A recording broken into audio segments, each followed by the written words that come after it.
ഓം എന്ന പ്രണവമന്ത്രത്തിൽ തുടങ്ങിയ ഓങ്കാരമായ പൊരുൾ മൂന്നായി പിരിഞ്ഞുടനെ അങ്കാരമായതിനു താൻ തന്നെ സാക്ഷിയതോ എന്ന ഹരിനാമ കീർത്തനത്തിൽ തുടങ്ങിയ ഞാൻ ഇന്നെത്തി നിൽക്കുന്നത് ഒന്നായ മാമതിയിൽ നിന്നായിരം ത്രിപുടി വന്നാശുധൻ മതിമറന്ന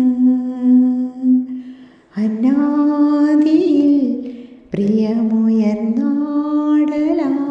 കടലിൽ ഒന്നായി വീണു വലയും. ശ്രീനാരായണ ഗുരുദേവൻ ജനനി നവരത്ന മഞ്ജരിയിൽ പറഞ്ഞിരിക്കുന്ന ആദ്യ വാക്കാണ് ഒന്നായ മാമതി. അതായത് ഏകമായിരിക്കുന്ന ഈ പ്രപഞ്ചമായിരിക്കുന്ന അറിവായിരിക്കുന്ന സാഗരമാണ് ഈ പ്രപഞ്ചം. ആ ഒരു അറിവിൻ്റെ സാഗരത്തിൽ മുഴുകുക എന്ന ഒരു അർത്ഥതലം ആണിവിടെ പറഞ്ഞിരിക്കുന്നത്. ഗുരുത്വം എന്ന് പറഞ്ഞാൽ പരിചിതനായ ഗുരുവിൻ്റെ കീഴിൽ അഭ്യസിച്ചവൻ എന്നാണ്.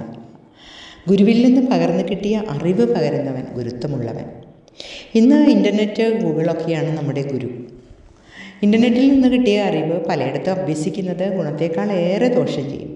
കാരണം ചില ചോദ്യങ്ങൾക്ക് ഗൂഗിളിന് ഉത്തരം തരാൻ കഴിയില്ല, കാരണം അതിന് എക്സ്പീരിയൻസ് ഇല്ലല്ലോ. അതുകൊണ്ട് നമുക്ക് നല്ലൊരു ഗുരുനാഥൻ വേണം.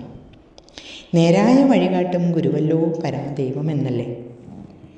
ഏതായാലും നമുക്കെല്ലാവർക്കും കൂട്ടുകാരെ ഈ പ്രകൃതിയെ തന്നെ സർവചരാചരങ്ങളെയും നമുക്ക് ഗുരുവാക്കി മാറ്റി മുന്നോട്ട് പോകാം. ഒരുപാട് സന്തോഷം. നന്ദി, നമസ്കാരം.